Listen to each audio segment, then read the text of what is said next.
핵심 61번으로입니다. 외국인 근로자 고용 대응하는 법률 보도록 하겠습니다. 자, 이제 뭐 진도가 좀 빨리 나가요, 이제는요. 왜냐하면 나올 문제들이 좀 정해지는 파트이기 때문에. 근데 외국인 근로자에 대한 고용법은 생각보다 그렇게 아주 쉽진 않아요. 네, 한번 보겠습니다.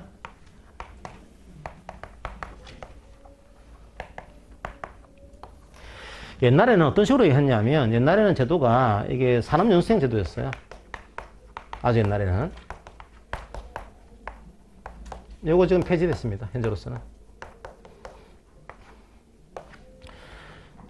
잘 보시게 되면 이 허점이 이미 이름에서부터 나옵니다. 우리나라에 오셔가지고 이제 연수를 받는데 형태가 생이죠, 생. 학생. 그러니까 노동자가 아니라는 거예요, 기본적으로. 그러니까 당신은 노동자가 아니고 우리나라에서 기술비호로는 학생이다. 이렇게 해서 학생으로 관리한 겁니다. 학생으로 관리하다 보니까 노동법에 적용 안 되는 거죠. 그러니까 학종의 뭐 퇴직금이라든지 연차와 이런 것들이 배제가 되는 그런 노동인권 침해 문제가 꽤 있었습니다. 그것 때문에 여러 가지 뭐 비판이 많았고 없애자라고 해서 왜 이렇게 하냐. 차라리 이거 없애고 고용허가 도입하자 이거죠. 고용허가제. 우리가 소위 얘기하는 워크 퍼밋이 도입된 겁니다. 그래서 요걸 이제 도입해서 이 법으로 이걸 관리하고 있는 겁니다. 이제는 산업연수생 제도가 아니고 고용 허가제를 통해서 관리하겠습니다. 이제는 고용된 노동자가 맞고 대신에 허가 받았을 경우에 할 수 있는 그런 형태로 이걸 도입한 거예요. 자, 그게 이제 제도의 연역 취지로 이해하시면 되고요. 외국인 근로자 정의를 보겠습니다. 외국인 근로자 2조죠. 대한민국의 국적을 가지지 않음으로써 국내에 소지하고 있는 사람, 이제 국내에 소지하고 있는 사업 또는 사업장에서 임금 목적으로 근로를 제공하고 있거나 제공하려는 사람. 그러니까 우리나라 사람이 아닌데 이제 우리 사업장에서 임금을 목적으로 근로를 제공하고 있어요. 혹은 제공하려고 하고 있습니다. 자, 이분들이 외국인 근로자 이렇게 되어 있습니다. 그래서 약간 이게 뭐 비자 같은 게 있는데 뭐 비자까지 여러분들이 상세히 볼 필요는 없어요. 이게 주로 이제 E9 비자라든지 뭐 H4 비자 이런 게 있는데 비자는 생략하고 비자까지 묻지는 않을 거예요. 이거는요. 그러니까 그건 넘어가겠습니다. 자, 적용 범위를 볼게요. 적용 범위는 외국인 근로자라든지 고용하려고 하는 사업 또는 사업장에 이걸 적용합니다. 자, 주의해야 될 거, 선언법상의 선언에 대해서는 그 소유자에 대해서는 이걸 적용하지 않습니다. 자, 그거는 선언법에서 별도의 나름대로 규제를 하고 있기 때문에 여기서는 적용하지 않아요.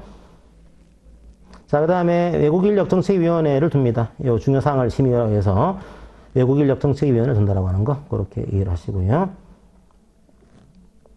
자, 그러면 이제 고용 절차를 보도록 할게요. 그럼 이분들이 어떻게 우리나라에 들어와서 근무하시는 거냐, 고용되는 거냐, 이 구조로 보도록 하겠습니다. 항상 이제 외국인 고용에 대해서 가장 논쟁이 심한 파트 중에 하나는 국내 일자리를 좀 잠입할 수 있다, 이게 침입할 수 있다, 이게 좀 잠식한다, 이런 문제가 있는 거죠. 그것 때문에 항상 처음 만나온 것이 내국인 구인 노력입니다. 이게 일단 내국인을 구인하도록 해보고 그래도 안 되면 고용하세요 이런 거죠. 1차적으로 외국인 근로자를 고용하기 위해서는 내국인에 대한 구인 노력을 다 해야 됩니다. 첫 번째인 거죠. 지급 안정기간에 내국인에 대한 구인 신청을 일단 해야 돼요. 일단 하고 자, 그래도 안 돼요. 그럴 경우에 외국인 근로자에 대한 고용 허가를 신청합니다. 이게 노역했는데 안 된다. 안 됐으니까 고용 허가 좀 필요하다. 이거 좀 해줘 해서 신청합니다. 누가요? 사용자가겠죠. 사용자가 지급 안정기간의 장에게 외국인 근로자 고용 허가를 신청합니다. 신청해요. 자, 신청하게 되면은 어떻게 하는가 하면 양가로 2번에 584쪽에 양가로 2번 이 지급 안정기간의 장이 이제 리스트가 있단 말이에요. 적격자를 추천합니다. 적격자를 추천해요. 추천하면은 양가로 3번에 이 선정을 하는 사용자가 있으면 고용 허가를 해줍니다. 이제 그럼 저희들이 할게 이렇게 하게 되면 지체 없이 고용 허가를 하고 고용 허가서를 발급해 줍니다. 자, 그런 구조예요. 구조는 뭐 단순합니다. 그 다음에 이제 했으니까요. 근로계약 체결해야겠죠? 이제 근로계약을 체결합니다. 이제 세 번째 근로계약 체결해요. 자, 여기서 주의해야 될 거 두 번째 줄 보시면은 표준 근로계약서를 사용해야 됩니다. 표준 근로계약서. 왜 그런가 하면 이게 근로계약서를 막 중구난방 하게 되면은 굉장히 희한한 근로계약 나올 수 있거든요. 그것 때문에 표준 근로계약서를 사용하도록 하고 있어요. 그리고 계약은 아무래도 당장 외국인 근로자하고 할 수가 없으니까 산업인력공단에 이 근로계약 대행을 맡길 수 있습니다. 산업인력공단에 대행하게 할 수 있다고 하는 거 이해하시면 되겠습니다. 자, 그 다음에 이제 계약 문제는 아닌데 이약 나왔으니까 그럼 이분들이 계약하고 난 다음에 우리나라 들어오셔가지고 얼마를 이제 일할 수 있는 거냐? 이걸 좀 여기 파트에서 적어놨습니다. 이제 자, 박스 안에 있죠? 박스 안에 입국한 날부터 3년의 범위에서 취업활동할 수 있어요. 자, 일단 3년. 그 다음에 언제요? 기준점이 입국한 날입니다. 입국한 날. 이것도 잘 나와요. 입국일로부터 3년입니다. 계약 체결일이 아니에요. 입국일부터 3년 안에, 3년 내에서 재발동할 수 있고요. 그 다음에 연장할 수 있어요. 연장할 수 있어요. 3년까지만 하는 게 아니고 3년 지나서 만약에 사용자가 재고용 해주세요. 허가를 요청하게 되면 한 번 더 2년 미만까지 연장할 수 있습니다. 그러니까 수험적으로는 3 플러스 2의 구조입니다. 3 플러스 2까지 할 수 있다. 실무적으로는 이제 4년 10개월 정도까지 할 수 있는데요. 여기서 그냥 3 플러스 2로 이해하시면 돼요. 자, 그 다음에 이제 이분이, 그러면 이제 출국을 했어요. 아까 이제 취업한 다음에 출국을 했습니다. 다시 들어올 수 있냐? 예, 들어올 수 있어요. 근데 585쪽에 원칙. 자, 6개월이 지나지 않으면 다시 취업할 수 없습니다. 그러니까 원래는 출가 날부터 6개월이 지나야지만 다시 취업할 수 있는 거죠. 자, 그런데 특례가 있어요. 요 1개월만 하더라도 다시 들어올 수 있습니다. 어떤 경우 하면 사용자가 이제 고용 허가를 이제 신청을 했어요. 기간이 끝났다. 3 플러스 2까지 끝난 거죠. 이제 더 이상 안 돼요. 안 되는데, 이 사람 고용을 좀 허가해 주세요. 신청한 겁니다. 그럼 요 근로자의 경우에는 1개월이 지나면은 다시 취업할 수 있어요.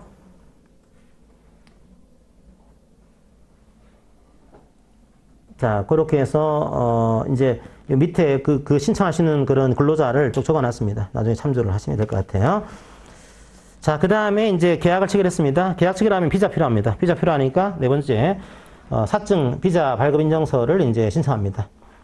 사용자가 외국인 근로자 대리해서 법무부 장관에게 사증 발급 인정서를 신청할 수 있고요. 그 다음에 사용자는 교육받아야 됩니다. 사용자는 노동인권, 노동법령에 관한 교육을 받아야 돼요. 누가요? 고용허가를 최초로 받은 근로자, 사용자. 고용허가를 최초로 받은 사용자는 노동법, 인권 등에 대한 교육을 받아야 됩니다.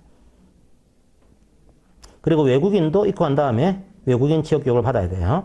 그러니까 사용자는 사용자 교육, 외국인은 입국한 후에 외국인 취업 교육을 받아야 한다. 자, 이렇게 이해를 하시면 되겠습니다. 자, 옆에 28번 문장 풀어보시고요. 28번. 그 다음에 다시 앞으로 와서 문제 좀 풀어보고 넘어가겠습니다. 584쪽에 들어올게요. 20번 문장 풀어보시고요. 584쪽에 20번 문제. 밑에서 세 번째 문제.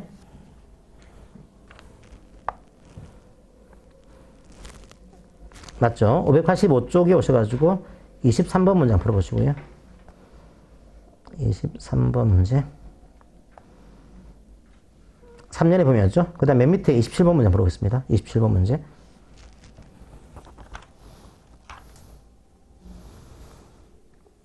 예, 3개월이 아니고 6개월이었죠? 6개월. 네, 그렇게 하시면 되겠습니다. 자, 그렇게 해서 이제 할 수가 있는 구조인데요. 또 하나 제도가 뭐가 있는가 하면, 고용 허가 형태가 아니고, 이제 특례 고용 가능 확인이 있습니다. 특례 고용. 이거는 이제 우리나라에 들어와 있는 외국 국적 동포에 대한 그런 특례 고용할 수 있는 형태를 만들어 놨습니다. 그게 3번이에요. 이제 주로 비자가 H2 비자죠. H2 비자에 대한 그 내용인데,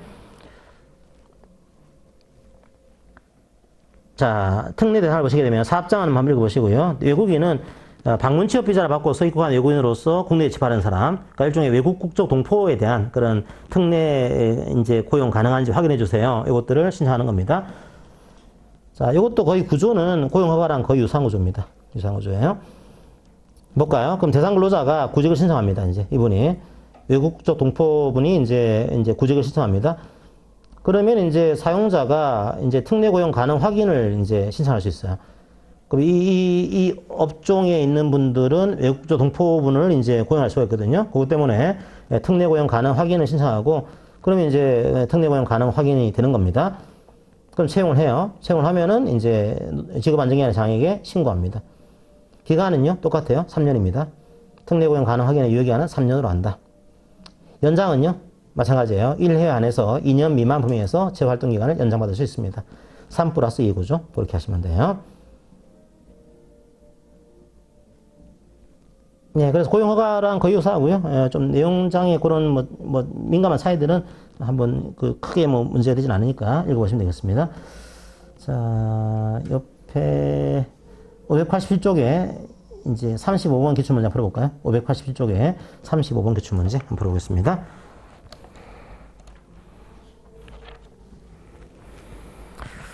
자, 이제 외국인에 대한 보험 제도를 좀 보도록 하겠습니다. 외국인이 이제 보험이 필요하잖아요. 그래서 외국인에 대한 보험이 두 가지 형태가 있습니다. 하나가 사용자가 가입을 해야 되는 보험이 있고요. 사용자가. 그 다음에 외국 근로자 스스로가 가입을 해야 되는 그런 보험이 있습니다. 첫 번째, 사용자가 가입해야 되는 보험 보도록 할게요. 자, 첫 번째로 사용자가 가입해야 되는 보험은 581쪽에 출국 만기보험 신탁을 가입해야 됩니다. 출국 만기보험 신탁. 요거 뭔가 하면 퇴직금 지급을 위한 겁니다. 퇴직금 지급. 퇴직금 지급하기 위해서 출국 만기보험 신탁에 가입을 해야 되고, 그럼 여기에 가입하게 되면은 퇴직금 제도를 설정한 것으로 봐줍니다. 그냥. 봐주고요. 그럼 이제 출국 만기보험 신탁에 대한 이제 그 지급을 해야 돼요. 언제까지 해야 될까요? 특이하죠? 예, 출국한 때부터 14일입니다. 이게 퇴살이 아니고요. 예, 출국한 때부터 14일. 예, 그 당시 논쟁이 많았어요, 이것도. 예, 이게 이제 일종의 약간의 불법 체류를 막기 위한 하나의 그런 내용으로 일단 국내에서 안 준다 이거죠. 그러니까 출국해야지만 주겠습니다. 이런 제도인 건데, 역시 마찬가지로 너무 이게 좀 과하지 않냐 이런 형태의 불만이 있었지만, 어쨌든 간에 우리 법에서는 출국한 때부터 14일 이내 이제 지급할 수 있도록 그렇게 만들어 놨고요. 거기 이제 여러분들 저기 그 해외 가실 때, 공항 가실 때 거기 게이트 안에 들어가시면은 그 받을 수 있는 은행이 있어요. 거기서 이제 나가시면 받을 수 있습니다. 이제 그 형태가 되어 있는 거죠. 그 다음에 이 보험에 대한 청구권은요, 역시 3년입니다. 3년간, 퇴직금하고 거의 유사한 거니까 3년간 행사하지 않으면 소멸시효가 완성이 되는 구조입니다. 자, 그렇게 하시면 되고요. 자, 그 다음에 이제 보증보험에 이제 가입하도록 하고 있습니다. 보증보험은 임금체불에 대비하고 있는 거예요. 자, 임금체불에 대비해서 외국근로자를 위한 보증보험에 가입하도록 하고 있습니다. 보증보험.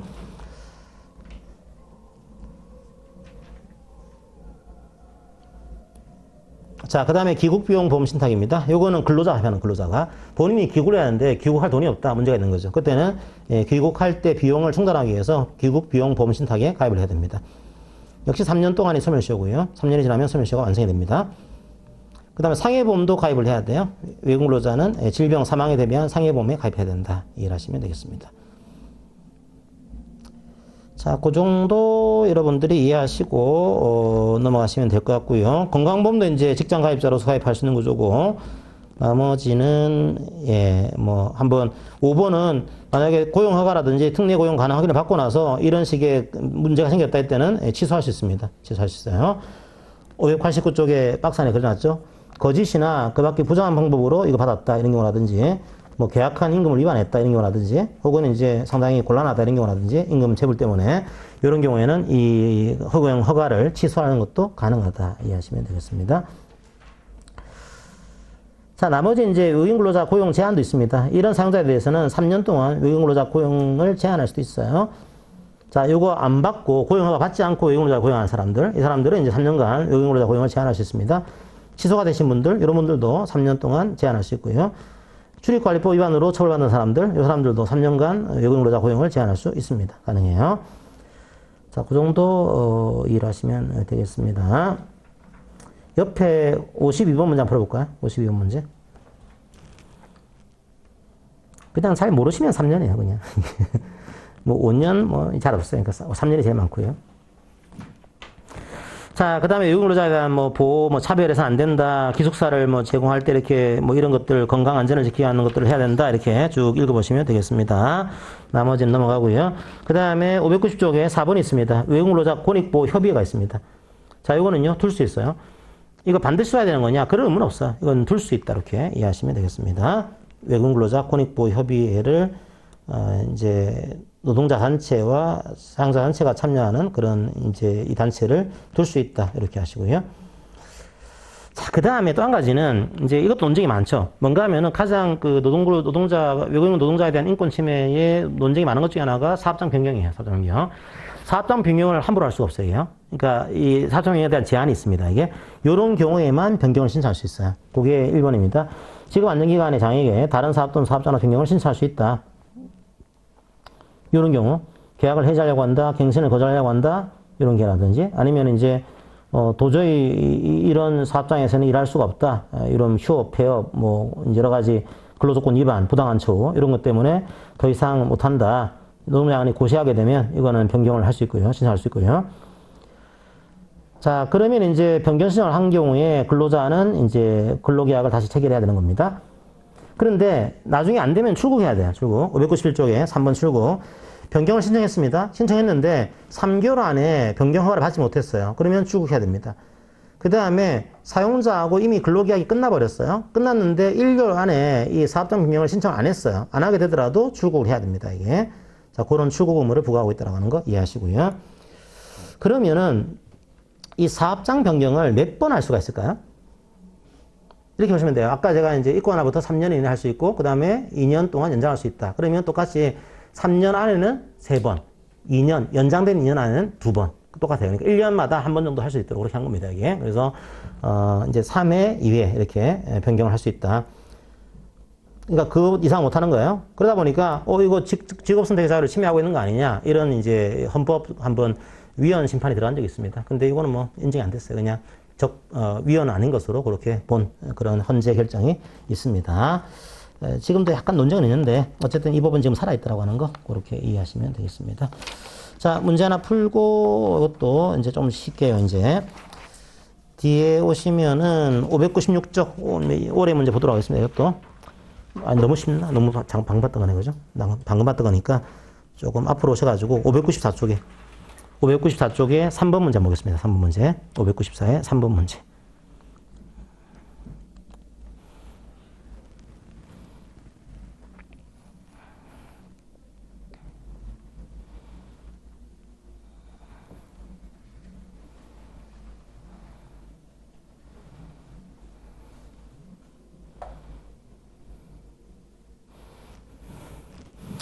자, 옳지 않은 것은 3번이죠. 이게 기국비용보험신탁은 자기가 하는 겁니다. 이게 사용자가 하는 것은 출국보험신탁, 아니 그 신탁이 되는 거고.